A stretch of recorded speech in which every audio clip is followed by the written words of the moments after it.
Македонски корени.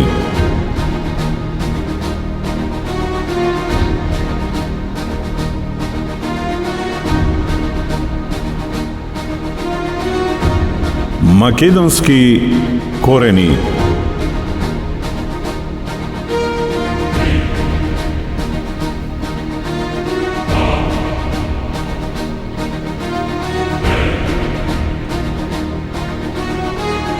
Македонски корени.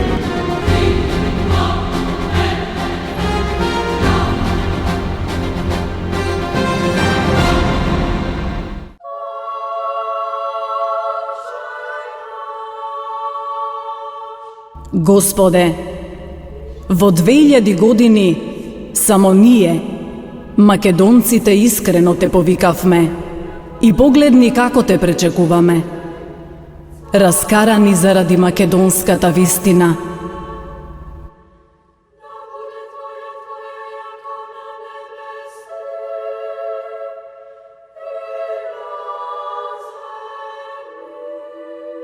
Господе, испрати гласник, испрати ни го нашиот цар, за да им ја каже вистината на оние наши браќа и сестри, чеда Твои неополени. Отвори им ги очите и наполни им ги со љубов, за да ја видат вечната вистина за Македонија. Чистата вистина која и во Светото писмо е запишана и од која сиот свет и неверниците се плашат.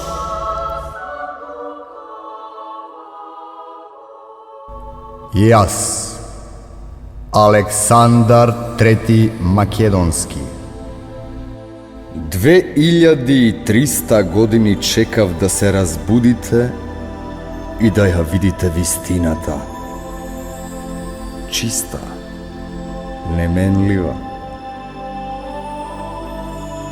Ете дојдов и ја доведов вистината, за да видите кои сте, од каде сте и зошто сте македонци.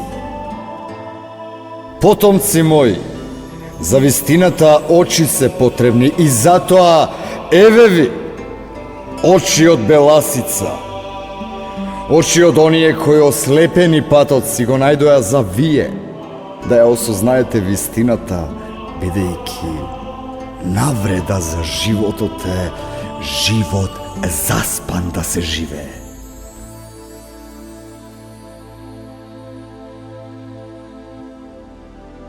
Ете, дома сум. За вистина на цел свет пред очи дома сум. Во Македонија, каде Светото писмо за прв пат се отвори и вистината белден виде. На апостолот Павле насоне му се појавив и кај нас го повикав, кај оние кои ја љубат вистината. Затоа на коринтијаните им рече: љубете го Бога, колку што го љубат македонците. Само одродените неа љубат, бегаат од неа, се срамат и само нечестивите тугинци грабаат по неа, ја пустошат. Се плашат од големината на македонската вистина, што јас за вас ја сочував.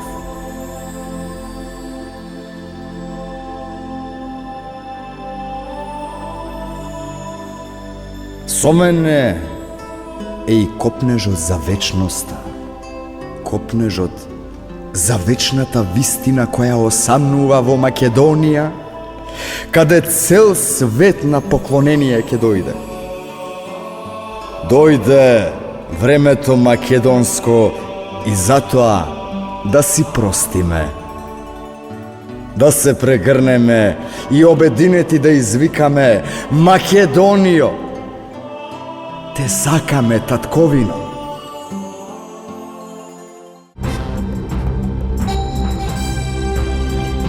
Македонски корени. Поддржано од Македон Бетон.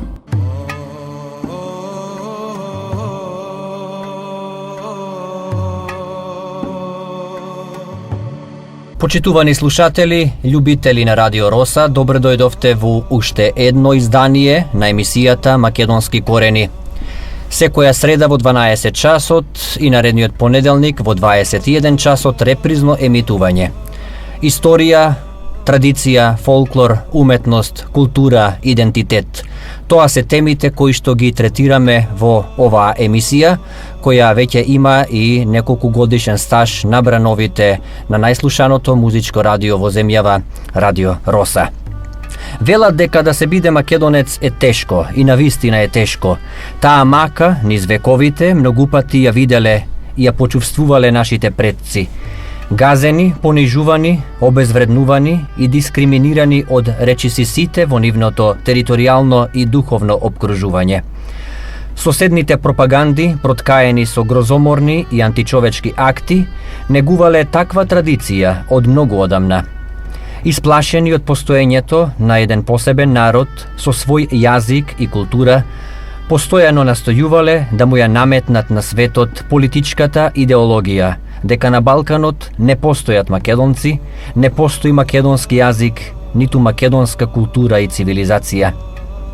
Но колку повеќе се засилувале тие асимилаторски и нацистички проекти, толку повеќе растел и македонскиот отпор против нивниот хегемонизам и мегаломанство. Духот на македонецот јакнел токму после шизофреничните залагања на првите соседи да не обезличат и претопат во нивните вештачки проекти. Националното единство на македонците станувало посилно непосредно после акциите на соседните пропаганди, преку кои сакале да ни докажат и покажат дека не сме македонци, туку одродени срби или бугари, недефинирана словенска аморфна маса. Сепак, не се само оние однадвор кои му нанесувале штета на македонскиот народ низ минатото. Внатрешните елементи во изминатите децении со иста жестина се обидувале да го покорат националниот дух на македонскиот патриот, на оној кој се стремел за своја држава, независна и ослободена од туѓите прегратки. Периодот после Втората светска војна е полн со македонски жртви на тогашниот режим, кои барајќи права и слободи за својот народ, паднале под чизмата на сопствената држава. Обесправени и понижени, овие македонски дејци со децении потоа ќе бидат запишани на столбот на срамот од комунистичките власти, но народот знаел да ги препознае и цени како своји херои, маченици и жртва за македонската кауза.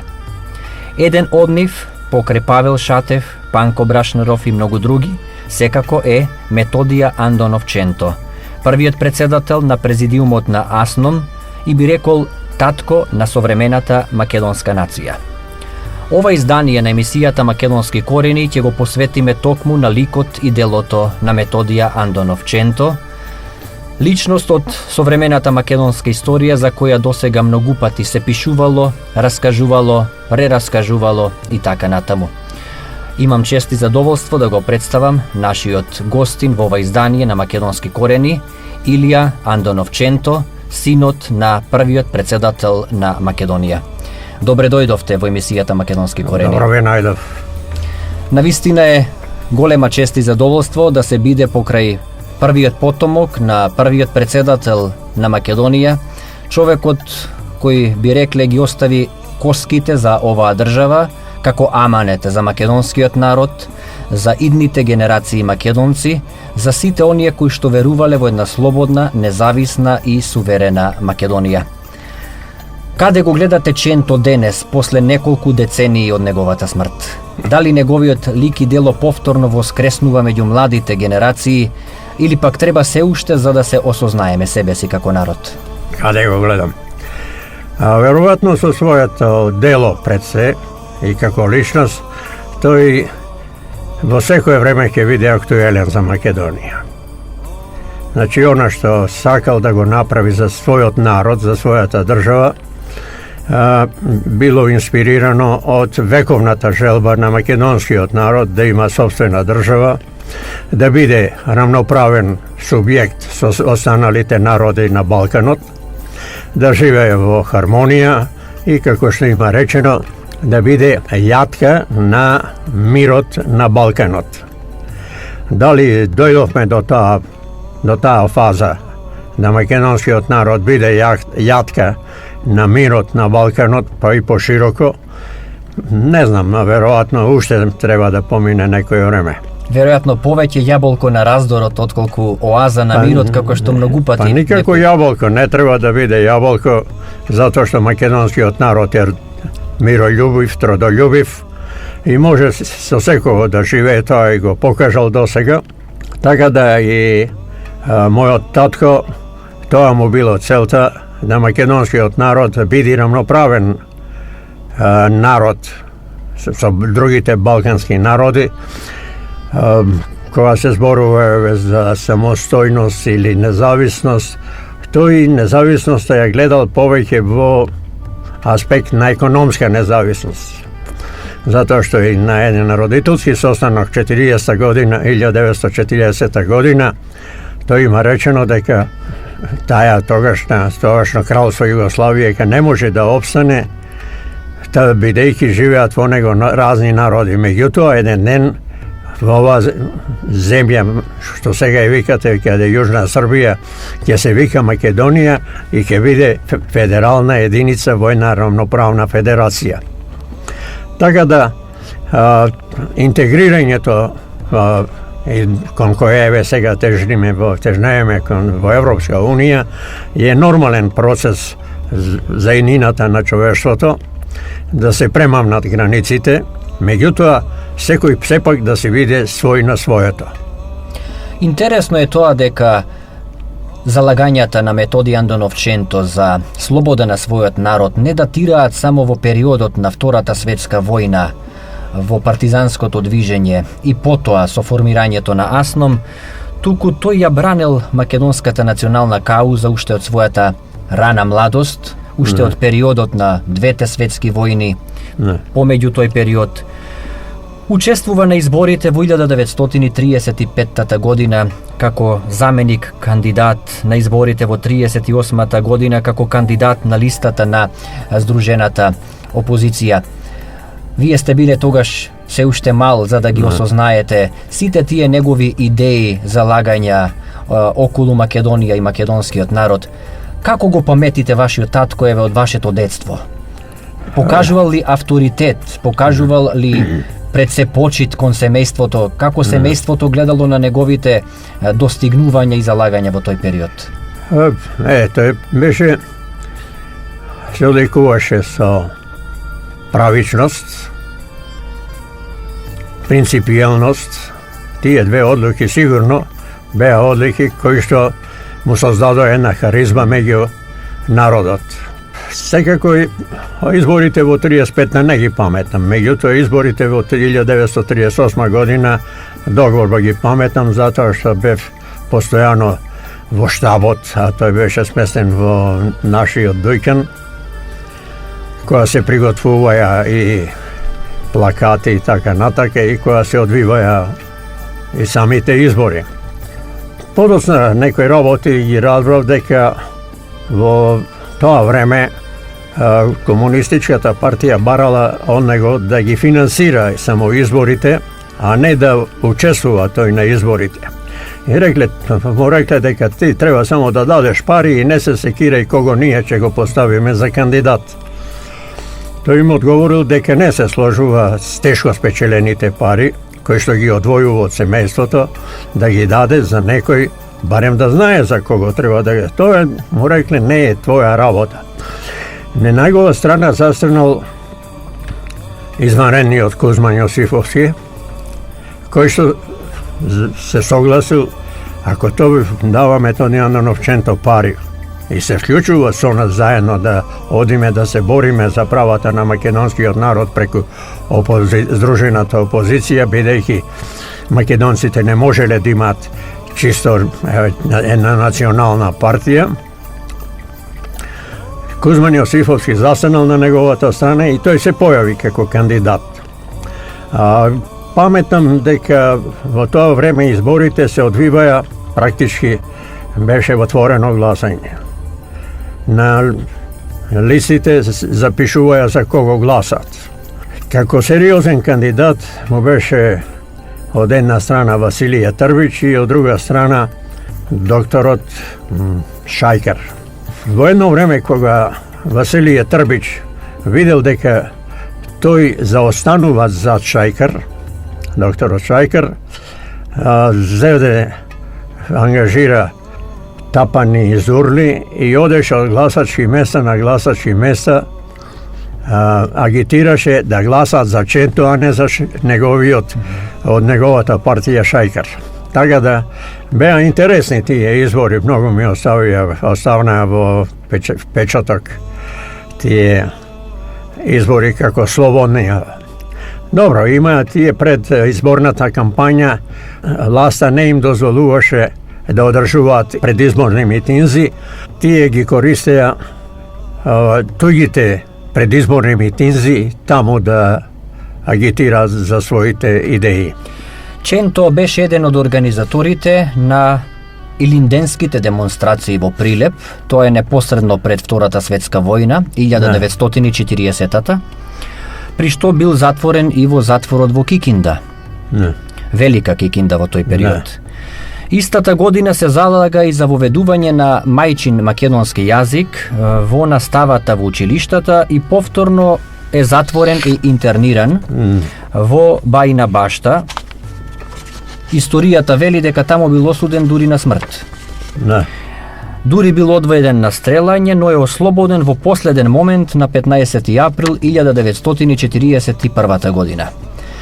Овие се датуми кои што се малку подалечни за вашите сеќавања, можеби бидејќи за Ченто стои една богата историја, веројатно и томови книги би се пишувале. Колку овој период ете остави и на некој начин проблем за вашето семејство, периодот пред Втората светска војна, и колку овие случувања помалку можеби го поколебаа во тој период, бидејќи идејата била да се тргне настрана се со цел да биде отстранет како елемент кој што во тој период не им одговарал со своето действување на тогашните власти. Прво за илинденските демонстрации, тие беа одржани во областа Шаторов камен во Прилеп, таму е една борова шума убава и јас бев исто така присутен на таа манифестација. Се одржаа неколку говори, на тој говор, меѓу говорниците беше и татко ми кој што кажа дека патот наш е патот на нашите илинденци и дека не треба да веруваме на никого од надвор, затоа што од надвор тие се со нас и за нас, се додека не им требаме. А кога нема да им требаме, тогаш тие нас не напуштаат. И го наведе како пример Мачек, Иван Мачек, доктор Иван Мачек, кој што беше пред тоа во здружената опозиција. Меѓутоа, кога со Цветковиќ се договори Хрватска не да биде Савска бановина, него Хрватска бановина, Мачек како да се задоволи со тоа и ја напушти идејата за федерализација и за признавање на македонскиот народ. Така да тоа му беше едно конкретно сознание на татко ми, кој што има меѓувреме и преговарал со Мачека за здружената опозиција, како да се одвиваат предизборните активности. Така да неговото беше што и беше и веројатно и други го имаат кажано дека за нашата слобода ние сами можеме само да се избориме. Друго е тоа што после демонстрациите, последен говорник на демонстрациите, се сеќавам, беше кај сегашниот монопол што е во Прилеп, зборуваше Кузман Јосифовски. И во тоа време, кога додека Кузман Јосифовски зборуваше на еден качен на еден таксим, се појави жандармерија и војска на коњи и се растури целиот тој митинг, да речем. И веднаш потоа татко ми дојдоа да го апсат. Меѓутоа, баба ми беше и болна тогаш. Им рече дека вечерва не ви отворам, јас сум болна жена, дојдете утре со бајле. Колку што се ни пренесоа комшиите, жандарите, цела ноќ стоеле тука, јутрото татко ми го апсија, го задржаја неколку дена во Прилеп и оттока ги интернираја со Благоја Талески, Борко Темелковски, Чурчиев, прво во Адак Циганлија ги однесоја во Белградскиот затвор, а оттаму во Велика Кикинда.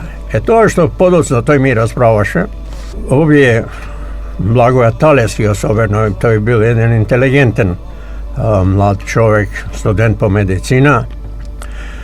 Многу често употребувал партијата, рече партијата, наложи ова. Така да, кога ги префрлиле во Велика Кикинда, рекол дека партијата наложи да штрajkуваме со глад. И почнале да штрajкуваат со глад, а во меѓувреме нарачале да испратат пакет од Прилеп со храна и додека трајал штрајкот, пакетот со храна го снемало практички. Затоа што татко ми ги познал некои работи кои што биле испратени од нашата бакалница. Тоа што се запрашал зошто може овие вака паметни млади луѓе толку да и веруваат на комунистичката партија. И бил решен и покрај онај спорот околу кандидат на изборите во 1938 година да прекини да се работува со комунистите. Тој не бил никогаш член на комунистичката партија, може би имал некои слични идеи како и тие што имале, меѓутоа не му сметало што партијата нешто како возвишено се кажува и дека треба таа да се слуша. А партијата секој пат ја сочинуваат луѓе кои што исто мислат. Така да, дори рече, ме чудеше мене како така паметни луѓе ја слушаат партијата, а не мислат со своја глава. Сега кога заврши тоа, од Велика Кикинда, ми приготвувале обвинение, меѓутоа помина рокот за држање во притвор и го ослободија. Се врати во Прилеп некаде во ноември месец, значи од 2 август до ноември беше притворен во Велика Кикинда, се врати во Прилеп и веднаш пак на барање на партијата побарале од него да се појави на родителскиот состанок во гимназијата како настојник на негов братучет од Плетвар кој што учеше тогаш во 7 клас. И таму на тој состанок директорот на гимназијата барал учениците да не зборуваат на српски само на часови кога одговарат, туку треба да зборуваат и кога се дома и насекаде само на српскиот јазик. И тогаш татко ми станал и на македонски му одговорил: господине директори, не можете тоа од нас да го барате. Не можете нити вие, нити било кој друг да ни забраните нам и на нашите деца дома и овде, и на улица, и на часовите да не зборуваат на својот мајчин македонски јазик, затоа што ние сме македонци, а нашите деца се македонски деца. Ние македонците имаме свој јазик и затоа на него ќе зборуваме. Нити ние им забрануваме, нити некој друг може да им забрани на српските деца кои се дојдени овде во Прилеп да зборуваат на нивиот мајчин српски јазик. Не им браниме да бидат срби, но нашите деца нека останат македонци. А овој политички поредок не ни ги дава нашите политички и национални права за самостојност. Ќе дојде ден во една федеративна држава, кога оваа земја нема да се вика Јужна Србија, туку Македонија, и ќе биде самостојна држава. Југославија е составена од повеќе покрајини во кои живеат разни нации и тие единствено можат да живеат во федерација. Уште не го завршил овој говор, а полицијскиот писар Матич го нападнал и меѓувреме дошла дури и полиција и жандармерија и го нападнале. Татко ми беше бил разочаран, како што ми кажуваше, затоа што ниеден од другите родители не станал во негова одбрана. Тој беше тепан и преку ноќта бил врзан и Матич го тепал безмилосно. Ме остана, речи си, цел месец во затворот во Прилеп. Како беше тој режим, меѓутоа една слобода од затворот имаше. Јас секој ден му носев доручек, ручек и вечера во затворот и чекав да ја изеда и да си појдам дома.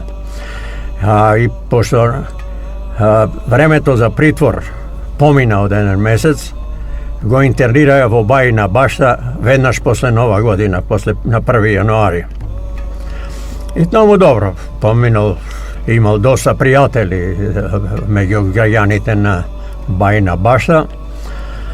И кога почна војната од 6 април 1941 година, пријателите му рекле вечерва нема да спиеш во станот кај што си сместен, ќе те носиме во едно село, четниците ти спремаат нешто. И вечерта, точно, некаде околу полноќ, четниците ја срушиле вратата во собата кај што живеел. Го избоделе Јорганот со ножеви, мислејќи дека спија таму и заминале. Утрото кога дошол собственичката, му рекла, не можам да влезам таму, влего јас ноштење, ми ја скршија вратата. Ништо, тоа морал да се пријави по полиција, пошто бил интерниран. Кога отишол во полиција се пријавил, му рекле сега ќе дојдеш со нас. И го зели уште 20 други затвореници, тројца жандарми и ги почнале да ги носеле некаде надвор од Бајина Башта. Веројатно на татко ми му станало сомнително и му дал на еден од жандарите 500 динари и му рекол друга 500 динарка држал, рекол одам да ја разменам во крчмава овде, за да ми се најди таму кај што одиме, да ми се најдат ситни пари.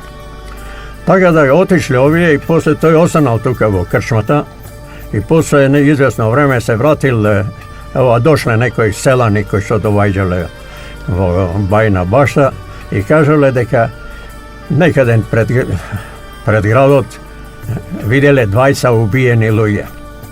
Меѓутоа татко ми не останало. Во кафеаната или крчмата излегол на плоштадот кај што имало дојдено некои војници кои што се повлекле од Ужице. Тогаш некој го подкажал дека е петоколонаш. Го фатиле и прекиот воен суд го осудил на смрт. И генералот кој што е потпишал смртната пресуда се повлекол од касарната и пријателите го прашува што стана со тој човек. Па вика, тој сигурно веќе е убиен, вика, петоколонаш, ги стреламе петоколонашите. Аман, дајте едно писалче, гарантираме ти е добар тој човек, да го спасиме. И генералот стварно напишал едно писменце, ослободете го човекот се. И овие со трчење отишле до касарната и таму го виделе врзан и водот стоел построен за стрелање, само што командирот кој што требало да командува пушел уште цигара, па чекал да ја допуши да даде команда и овие со трчење го ослободеле. Така да, ете така во 24 часа практички тој се спасил 3 пати од смрт. Така да, кога и беше болен, викаше, јас многу пати сум се среќувал со смртта очи во очи, ама ми е жал што овој начин ќе заминам. За на крајот да почувствува дека смртта ќе ја дочека од своите, а не од туѓинците. Господин Андонов, предлагам да направиме една кратка пауза тука со нашиот разговор, да го чуеме краткиот блок реклами. Верувам дека сме интересни за слушателите, бидејќи можеби некои од нив за прв пат слушаате вакви анегдоти од периодот на Ченто пред Втората светска војна. Ќе се вратиме за неколку минути во студиото.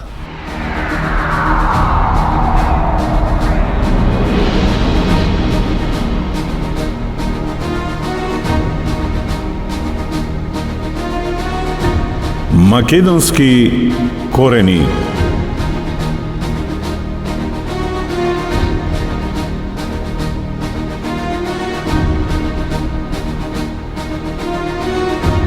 Македонски корени.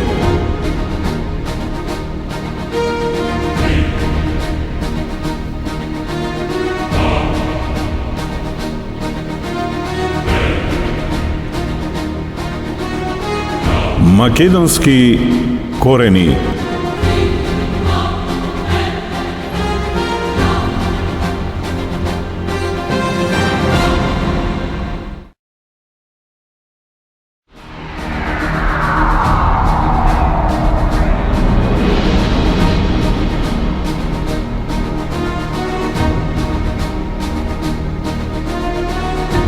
Македонски корени.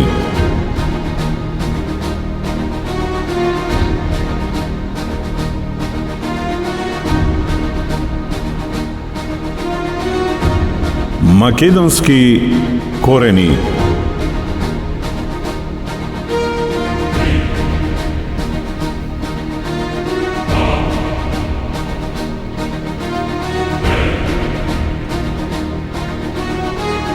Македонски корени.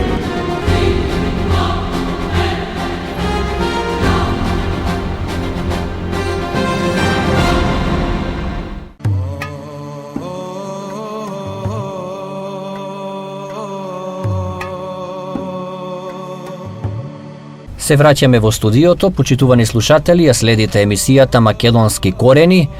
Овој пат ја посветуваме на ликот и делото на Методија Андоновченто, првиот председател на АСНОМ, таткото на современата македонска нација. Наши ваш гостин овој пат е неговиот син Илија Андоновченто.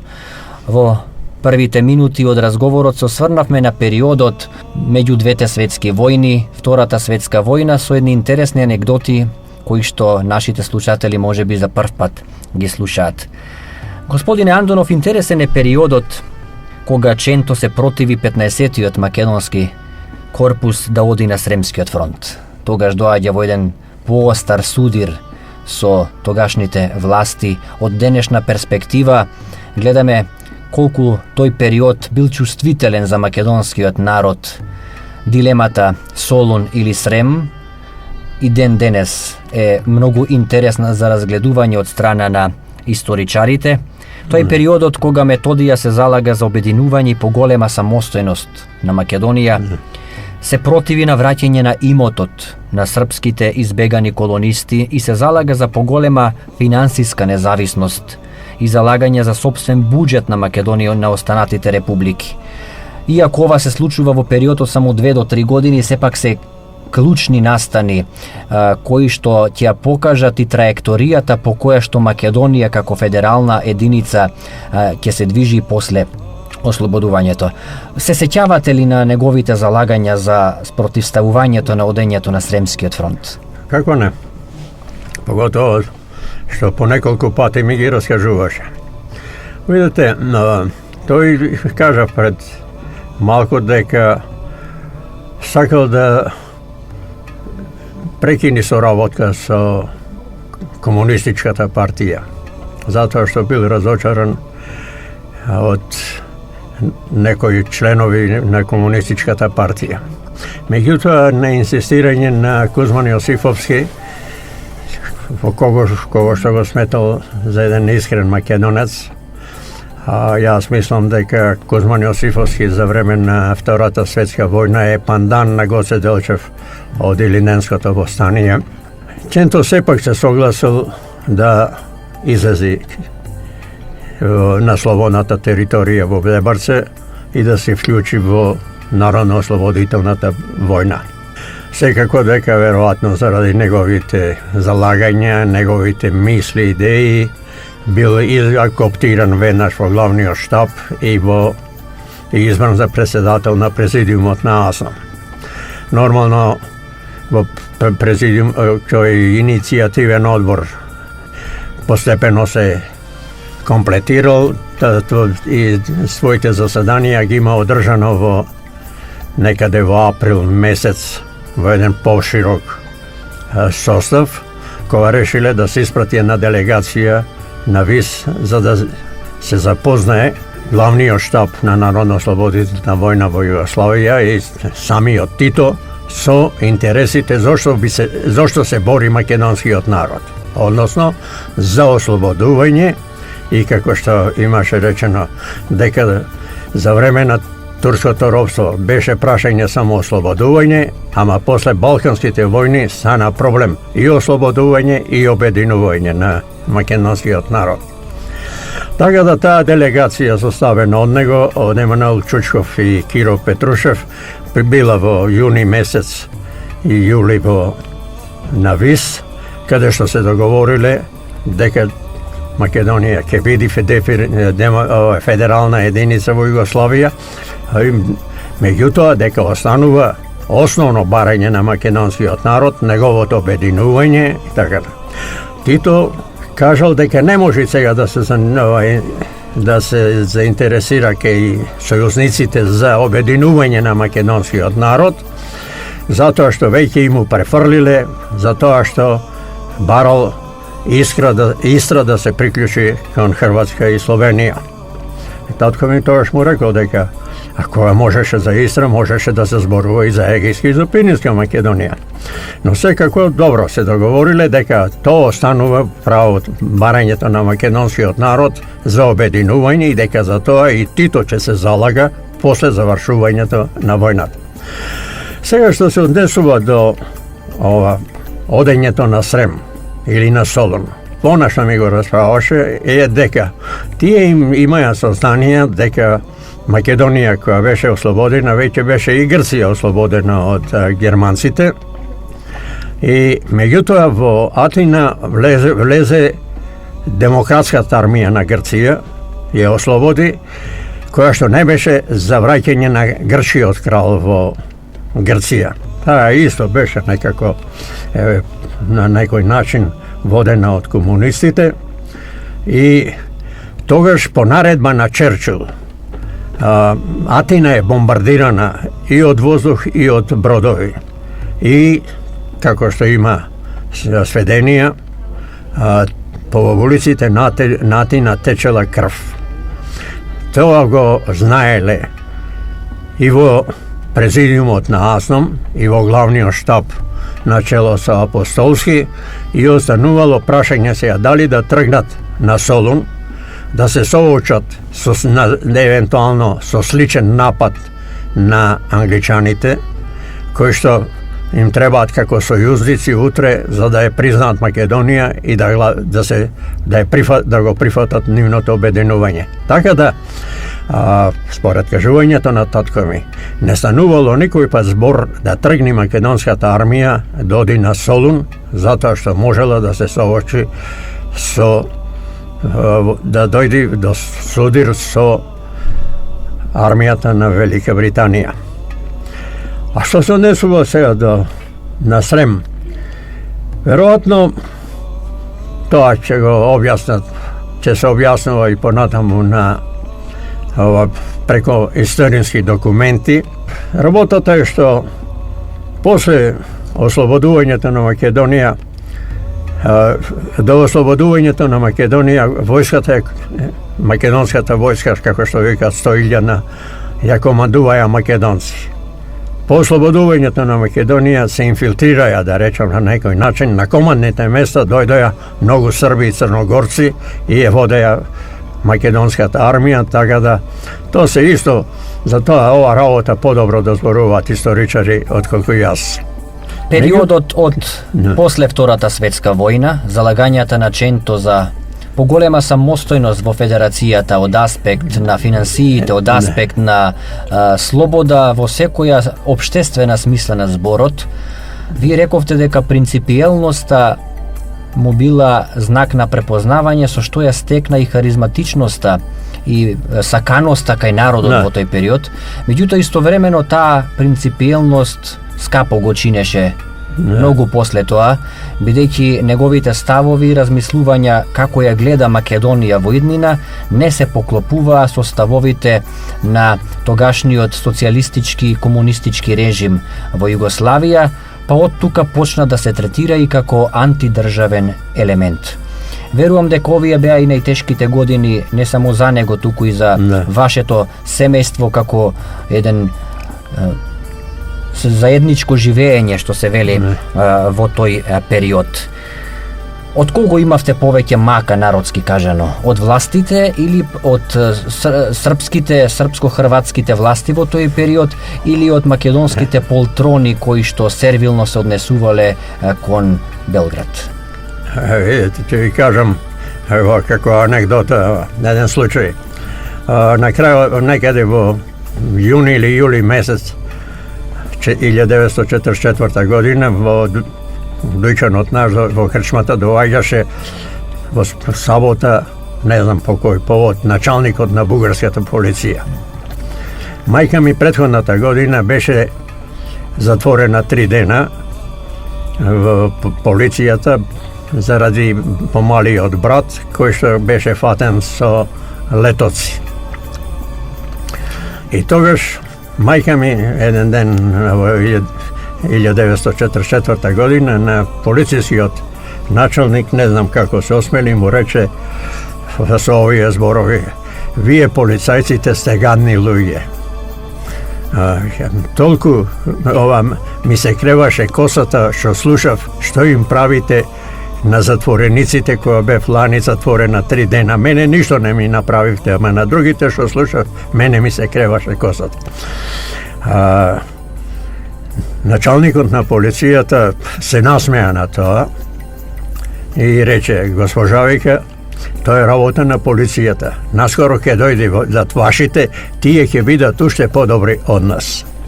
Така да, кога татко ми го затворија во 1946 година, 3 седмици не се знаеше дали е затворен. Ако споредиме, од Ада Циганлија практички секој ден пишуваше писма. Ги имаме тие писма. За време на војната, која пишуваше писма, беа цензурирани, меѓутоа пак неограничено можеше да пишува. Меѓутоа, кога го затворија во Идрисово или во централниот затвор, можеше да напиши месечно само на една страница од тетатка. И на таа истата страница, на другата страница, ние да одговориме. Се може да се направи таа споредба, но да се вратиме за овие неговите идеи што сакаше. Значи, основно, не само нема, него вклучувајќи ги тука Панко Брашнаров, Чучков и многу други, целта им било ослободување и обединување на Македонија. Тие прифатиле да една обединување може да се случи само на мировната конференција во Париз, која што ќе следува после војната, која што се одржа во 1946 година во Париз. Што сакал татко ми? Сакал чисти економски односи во федерацијата, меѓу федералните единици.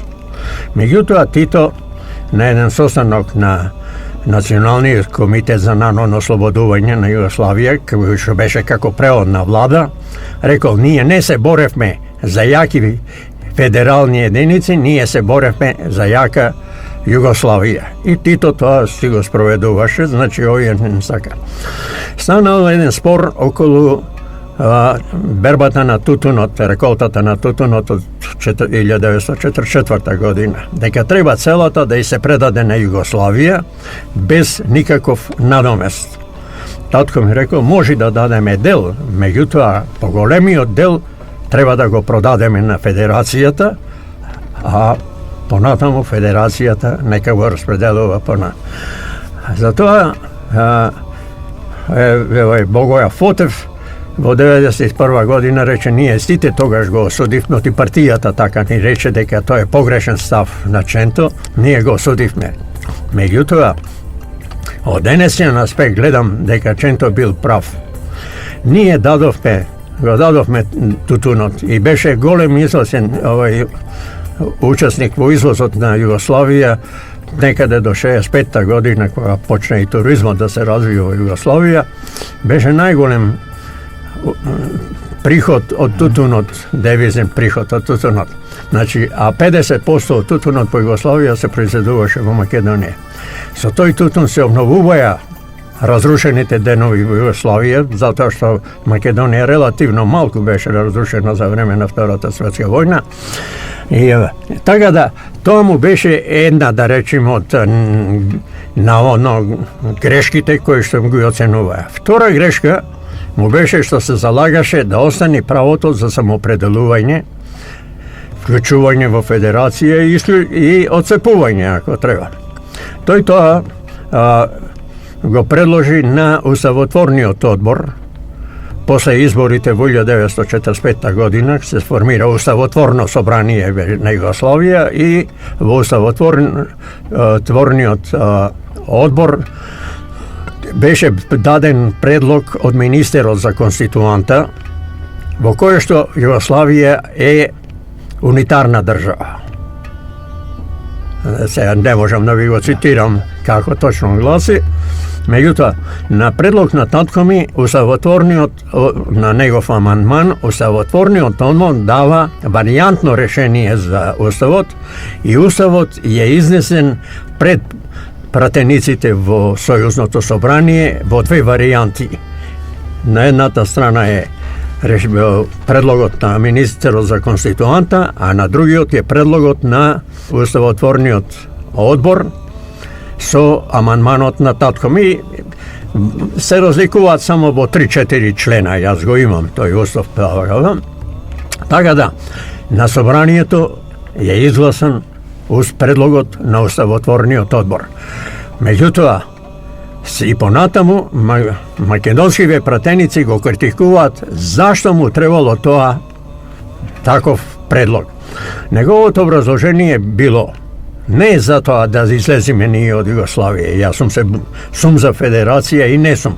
Меѓутоа, ако на мировната конференција некој рече може Македонија да се обедини, ама да не биде во Југославија, тогаш да и можеме да имаме право да излеземе од Југославија, за да се обединиме Вардарска, Егејска и Пиринска Македонија. А после, дали обединети, ќе се присоединиме кон една или кон друга или трета држава, тоа е веќе второ прашање. Една интересна работа е тоа што познати се имињата на судскиот совет кој ја донесува пресудата за Ченто да одлежи 11 години затворска казна во специјална келија во казнено-поправниот дом Идризово. Тука е председателот Панта Марина, Лазар Мојсов член, Коле Чашуле член. Истакнати македонци кои децении потоа се во врвот на македонската, на југословенската политичка, интелектуална, културна, литературна елита. Вие како негов потомок имавте активности и 70-тите, 80-тите години. Дојдовте ли барем еднаш во непосреден контакт со овие луѓе, судии кои што ја донесоа пресудата за Ченто, кој од денешен аспект веројатно би требало да представува срам за нивната професионална кариера? Дали изминатите децении успеавте да дојдете до тие луѓе, да ги запрашате зошто и да ви дадат некаков одговор? Сега да ви кажам следното, кога во 90, јас долго време после неговата смрт се мислев за обнова на тој судски процес и кога 1990 и 1991 година почнавме таа постапка со еден изванреден адвокат Рафаел Черепкалагоски, дојдов до многу сознанија. Имено пресудата нити записникот од судскиот процес не е подпишан нити од Панта Марина, нити од Лазар Мојсов. Подпишан е записникот и пресудата се подпишани само од записникот, а пресудата само од Коле Чашуле. Практички татко ми лежал 9 години и 50 дена без валидна пресуда. Јас имав во едно друштво, една средба со Коле Чашуле, меѓутоа на тој проблем не разговаравме. Единствено, после, кога почна Млад борец да објавува негде во 90-та година, во текот на обновата на судскиот процес, јас му отпишав едно отворено писмо на Коле Чашуле во врска со изјавата во Млад борец и на тоа добив одговор дека тој постапил со чиста совест во тој процес. Дури на една трибина, да речем, во Универзитетската библиотека на прашање за Ченто, рекол дека јас излегов поголема жртва од Ченто. Веројатно, овој Панта Марина бил професионалец, судија. Овие двајца аматери, поротници, да речем. Меѓутоа, е чуден изборот на тие двајца. Лазар Мојсов е избран затоа што во времето на президиумот бил предложен да биде јавен обвинител на Македонија. А татко ми, знаејќи го дека е млад човек, си поставил прашање дали има воопшто завршено правен факултет и прашал дали обвинителот треба да има завршено правен факултет и искуство. Тогаш Лазар Колишевски рекол, не е битно какво образование има, важно е да биде верен член на партијата. Тоа било ова, значи заради тоа е избран Лазар Мојсов. А Коле Чашуле е избран затоа што бил критикуван од татко ми за неравномерна распределба на еднократниот данок, одвоено богатење во Прилеп, кој бил како секретар на Народно-ослободителниот одбор. Така да, татко ми, и кога излезе од затвор, кога веќе беше болен, се сретна со Коле Чашуле, јас и прв пат тогаш го видов Коле Чашуле. Татко ми се поздрави со него, беше со него и Мирче Мире. Така да не му префрли ништо татко ми. Татко ми немаше некое чувство на нити на омраза, нити за одмазда. Така да, а Коле Чашуле што жртва бил, мене не ми е јасно во тој систем. На ваше барање во 1990 година се обнови судскиот процес против Методијан Доновченто и на 22 октомври по повторена кривична пресуда окружниот суд во Скопје ја укина пресудата од 1946. На 22 октомври македонскиот председател постхумно го одликува Ченто со орден на Република Македонија, орден кој го имаат само поранешните председатели на Македонија и 3 реномирани македонски институции. Во рамките на проектот Скопје 2014 подигнат е и импозантен споменик на Методијан Доновченто на градскиот плоштад во Скопје, плоштадот Македонија. Споменик има на Ченто и во неговиот роден град Прилеп. И во населбата Ченто е тај истиот споменик што е во Прилеп. Дали приказната Ченто е завршена? Па не, тоа е историска личност. Бил секако вонсериска личност, што би рекле, со една дарба да ги привлекува луѓето, како што реков, со принципијалноста и правичноста. Ќе остани запаметен по она што го направил за својот народ, кое што некој му го признал или не. За жал, јас не можам да дојдам до еден документ за кој што тој ми спомнуваше, веројатно би била многу поинаква нашата историја. Имено по ослободувањето на Скопје на 17 ноември го беше пречекан Димитар Влахов од Софија и во таа прилика со него дојдоа и некои емигранти кои што од Вардарска Македонија емигрирале меѓу двете светски војни со список, како што татко ми кажуваше, со преку 3000 високо образовани македонци кои што емигрирале или се родиле во... Заправо и не се родиле, пошто 20 години беше тоа. Значи, кои што сакат да си се вратат во својата земја и да немаат проблеми при враќањето. Тоа прашање го поставил татко ми на президиумот, меѓутоа секретарот на Комунистичката партија на Македонија рекол дека не може да се носи така на брзина одлука да им се дозволи да се вратат, треба да се праша партијата. Ако секретарот на партијата не знаел на КПМ, не знаел што мисли партијата, тоа значи дека требало некој друг да се праша. подоцна бил добиен одговор дека не може да им се дозволи да се вратат, затоа што тие се бугарски воспитаници. На прашање со кои интелектуалци ќе ја градиме државата, одговор добил дека ќе добијаме помош од другите братски републики. Така да, денеска ние имаме исто проблем со соседна Бугарија, меѓутоа мислам дека ние проблемот со оние кои што не им се дозволиле да си се вратат во родните огништа во 44 година. При крајот сме на нашиот разговор, господине Андонов. Европската комисија пред извесен период го даде новиот извештај за Македонија. Ја нема придавката македонски, ниту за јазикот, ниту за народот.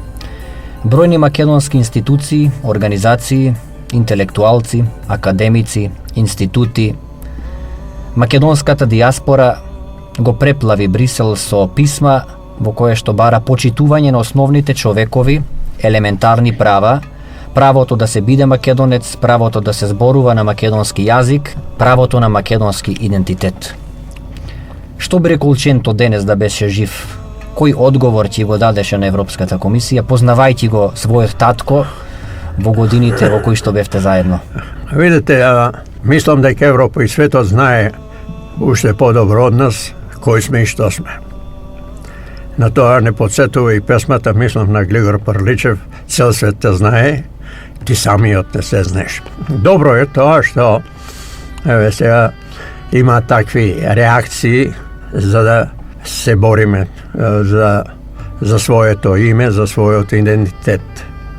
Ченто би бил сигурно на таа страна, како што отишол во времето на 15 јануари 1945 година, после стрелањето на оние без судење во Велес и во Куманово и во Ресен, како што тогаш ми рече, како што отишол кај Тито да интервенира, да престанат такви убивања, така веројатно денеска би тргнал, би отишол во Советот на Европа, па им би кажал: ние сме македонци, прифатете не или не прифаќајте, тоа е ваша работа. Мислам дека Европа има големи проблеми внатре во Европа. И сега, како што викаат, кога тоите се клосат, магарињата страдат, ние сме во таа ситуација да тешко е да еден народ да се избриши. Не може да не избришат. Само е грешката во нас. Никој нас не тераше да прифатиме да членуваме во Обединетите нации како поранешна Југословенска република Македонија. Јас уште како министер побарав да бараме веднаш прием по донесувањето на Уставот, да бараме прием во Обединетите нации, односно да бараме редефинирање на нашето членство во Обединетите нации. Имено Македонија како федерална единица на Југославија е една од земјите која што учествуваше во создавањето на Обединетите нации. И ние само требаше во 1991 година да побараме редефинирањето на нашето членство, не преку Југославија, туку преку директно членство како што го остварија сите републики други од Југославија и од Советскиот сојуз. Така да грешката е кај нас, на кој што прифатија таква референца и да дискутираме за собственото име. Не, на никого нема ничија грешка да биде, ако јас се согласам некој да дискутира сега за моето име, дали да се викам Илија или да ми најдат некое соодветно име што на некого ќе му одговара. А бугарската политика има многу за тоа да се зборува, треба да се цитираат луѓе кои што добро проучувале и ја знаат. Господине Андонов, е при крај сега емисија. Еве, 60 минути разговараме. Јас ви благодарам што бевте гостин во ова издание на емисијата Македонски корени. По кој знае кој пат се навраќате и со тага, и со мака, и со гордост и достоинство на ликот и делото на вашиот татко Методи Андонов Ченто. Верувам дека и идните генерации уште повеќе ќе истражуваат, ќе се потпираат на сознанијата на македонските реални историчари, на Вашата книга Мојот татко, издадена во 1999 година и натаму, до некое скоро видување, останете ми со здравје и ви посакувам успех во вашето понатамошно работење. Верувајте дека вистината, како што вели народот, секогаш излегува на виделина. За Ченто се пишувале многу книги, многу истории, се испеа и многу песни. Ова издание на емисијата Македонски корени ќе го завршиме со една таква песна, направена по повод 50 годишнината од неговата смрт во 2007 година. Ете, случајно песната ја напишав, ја искомпонирав јас, ја изведов на фестивалот Гоцефест, Ченто, Трибун Македонски. Почитувани слушатели, останете ни со здравје до следната емисија. Добро, ви благодарам за поканата да учествувам. Ги поздравувам вашите слушатели, што објаснуваме некои работи кои што досега и малку се слушани во јавноста. Сепак, македонско општество МОД даде признание, подигна споменик, се одржани симпозиуми. Меѓутоа, мислам, иако добро го познавам случајот на мојот татко, остануваат, има уште многу работи за него кои што треба да се откријат и да го направат уште поголем. Јас сум горд и среќен што сум негов син. И ние како македонци сме горди и достоинствени што го имавме. Не проблем. Видете, и во тоа време и кога ние лошо живеев, имаше и полоше од нас што живеат.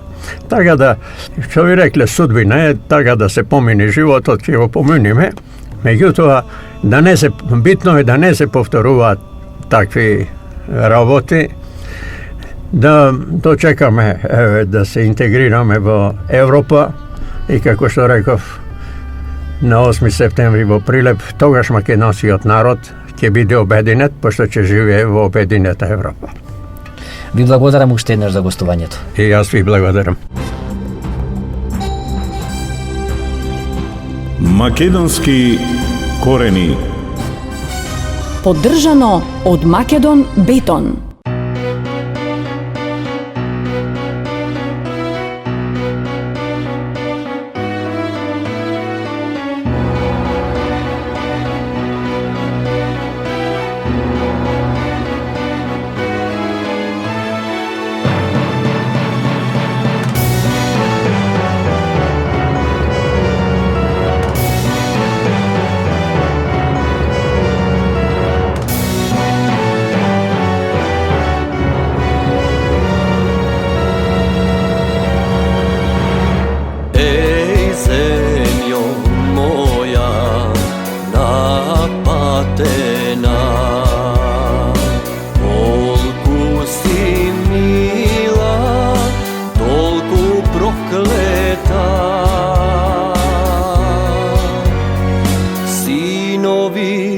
Македонски твои породи, во зандани ти ги фрли, ги заборави. Цели 9 лета в затвор гниеше, Методија Ченто не се даваше.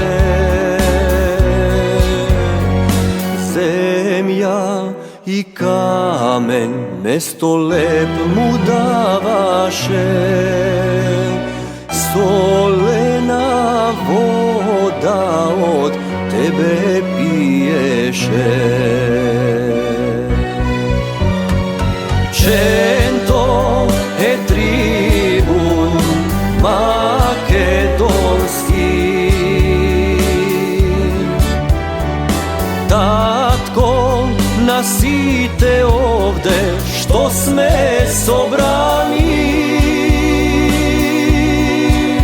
Македонијо, не заборавај каде погреши. Ченто силно напред викна, ти го замолчи. Македонијо, не заборавај каде погреши. Ченто силно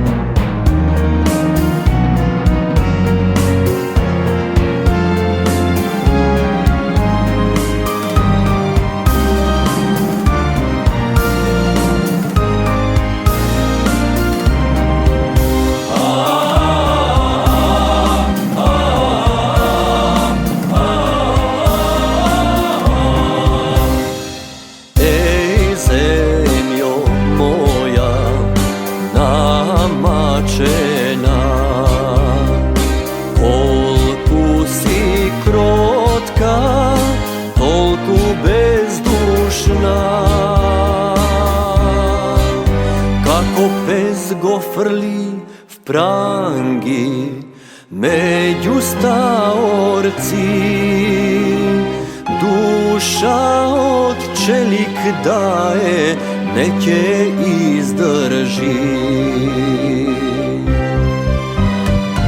Женто е трибун македонски,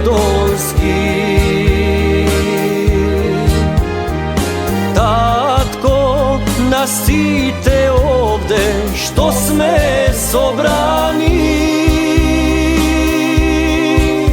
Македонијо, не заборавај каде погреши.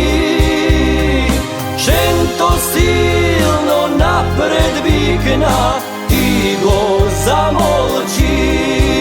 Македонијо, не заборавај каде погреши. Женто силно напред викна, ти го замолчи.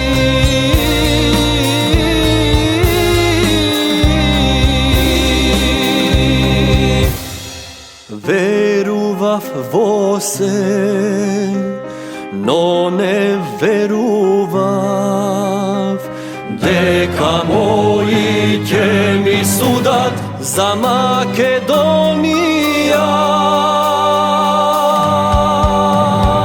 Станете македонци, женто ќе го славиме, името негово честно е македонско, името негово славно е македонско.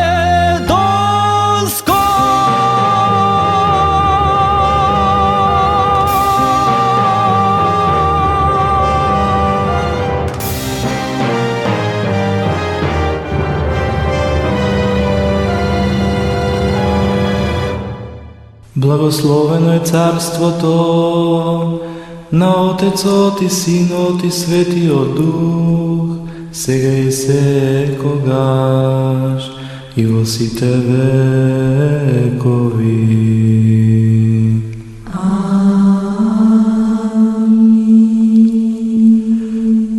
Господе, премили Боже, кој си на небото, ги гледаш ли макиве наши македонски? Го слушаш ли плачот на нашиве мајки, татковци, браќа, сестри и децава наши, за чедата загинати за Македонија? Со илјадници години крвариме, раните живи на неродените чеда им ги оставаме. Господе, Ти единствен кој што си на небото, само Ти ја гледаш нашава мајка, на 4 страни распната како Синот Божји. Каде и да појдеш, на гроб газиш и од коски се сопнуваш. Господе, прекажи ни сега, кажи ни ја вистината, нам и на светот. Зошто Свети Никола насон ми дојде и ми рече: и јас сум од земјата на љубовта и добрината, и јас сум македонец. И јас проронив крвава солза во котелот на болката наша. Но вистината кај Севишниот е. Прашај го него и ќе ти ја каже, затоа што дојдено е времето наше македонско. Господе, Само ти знаеш дека постојат две вистини, но само една е правината. Илјадници книги по целиот свет соседиве наши поделија, со лажна историја и искривена вистина за Македонија. Господе, само ти ја знаеш нашата правина вистинска. Кои сме, од каде сме и зошто македонци сме. И на свети апостол Павле насон му се јави македонец и му рече: дојди во Македонија и помогни ни. И свети апостол Павле ја послуша молитвата и најпрво кај нас македонците дојде. И сега овде, 2000 години, само во тебе веруваме. И во 2000 цркви и манастири се молиме. И од вечноста тебе те чекаме. Веќе и не паметам, но знам, јас, Македон од Говрлево, 8000 години сам со Бога сум. И пред најголемиот крст на светот се молам. Ти, единствен Господе, премили Боже кој си на небото, послушај ја молитвава наша, дојди во Армагедон, подај ни рака и кажи ја вистината за злото и добрината, нам и на целиот свет, затоа што крв во нас веќе не остана, за големата мајка Македонија. Божји благослов за вас, македонци мои. Илјадници години чекам да ме повикате. Од секогаш со вас, од вечноста, јас сега доаѓам. Јас веќе сум меѓу вас, зашто овде не постои ниту време, ниту простор. Овде кај мене времето мирува, но кај вас долу времето сега е дојдено. Да ви објаснам. Вашата мајка земја со 3 раси ја населив: бела, жолта и црна. На вас, македонците, потомците на Македон, дел од рајот ви дадов. И од кај вас започнато се до Јапонското море. Сите бели луѓе, ваши браќа се, и сите преселби од кај вас кон север започнаа: Кокино, Породин, Радобор, Ангелци, Барутница, Говрлево. Каде и да копнете, вистината ќе ја најдете. Кој сте, зошто сте и од каде сте. Зли ѓаволски души вистината со илјадници години ја прикриваа и светот го лажеа. Колку ли само страдавте и низ какви маки поминавте, затоа што јас искушенија ви праќав, но вие верни ми останавте. Чеда мои, деца на сонцето и цвеќето, благословени со радоста, љубовта и добрината, илјадници години цареви ви праќам.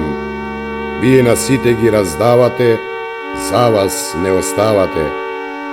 Колку ли цареви овде со мене се и колку ли македонци се, толку звезди на небото се и песок во морето е.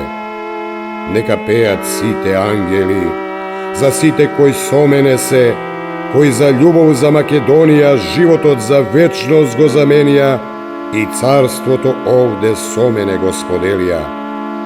И веќе пеат сите ангели, за сите вас кои Божјата слава ја разбравте, за сите вас на кој дел од рајот ви дадов, за сите вас на кој љубов и мир ви подарив, за сите вас кои ме чекавте и дочекавте. Еве, јас сега во Македонија доаѓам.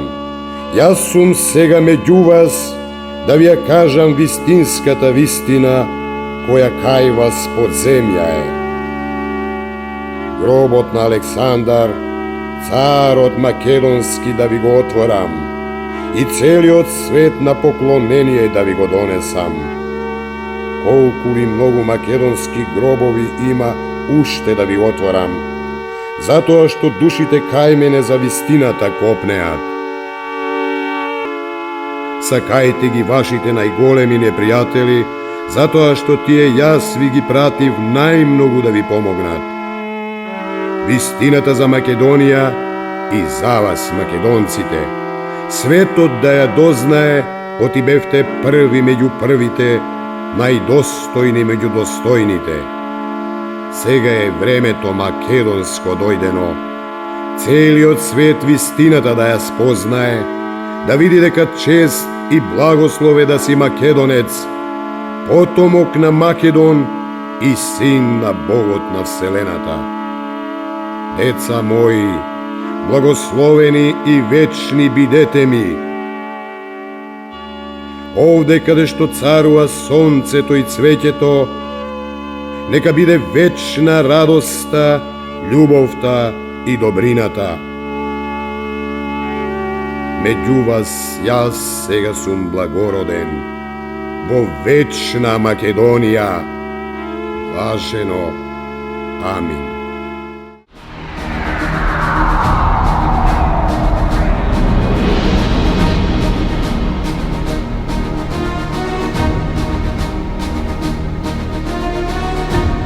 Македонски корени.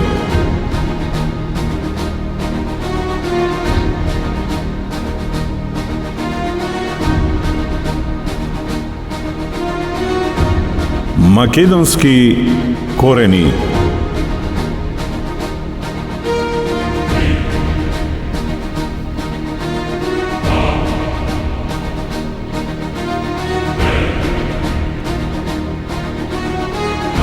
Македонски корени.